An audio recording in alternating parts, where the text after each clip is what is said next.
Hi guys, I'm cooking some vegetables. I'm just going to dry saute these onions. I'm not going to put oil, but feel free to add oil if you like. Add garlic. You can add a tablespoon or two of water so it will not burn. I'm going to put a little bit of water. Add more water if needed. So saute it until the onions softens a little. Put zucchini if you like. Put your favorite vegetables. Cook for a few minutes. Add carrots. Add broccoli if you like. Cauliflower will be good too. Add celery. Mix. Add black beans and chickpeas. So these chickpeas are dry and my husband cooked it in pressure cooker. You can use canned chickpeas and black beans as well. Add corn. Add rotel or diced tomatoes and green chilies.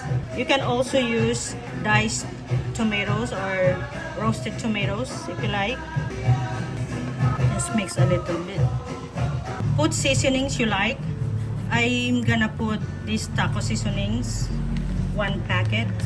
And I will add more seasonings like cumin, paprika, turmeric, chili powder. It's very humid here in the Philippines. That's why it's all crumbly. Dried cilantro. Or you can put fresh cilantro when it's done. And I'm going to put better than bouillon. This is a vegetable flavor. This one. And then you can use bouillon cubes if you like. I will put some water. Just 1 can of this rotel. Mix. I'm not going to put salt. Add salt if you like. So I'm just going to mix this until combined. You can add more water if you like. My husband doesn't like it too soupy or too watery. So add water to your liking. And put some black pepper if you like.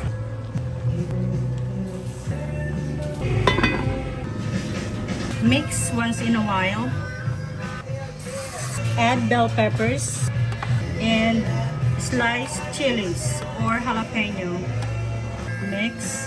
Add more water or broth if needed. Cook until the vegetables are done. This is done. Looks delicious. It's so colorful.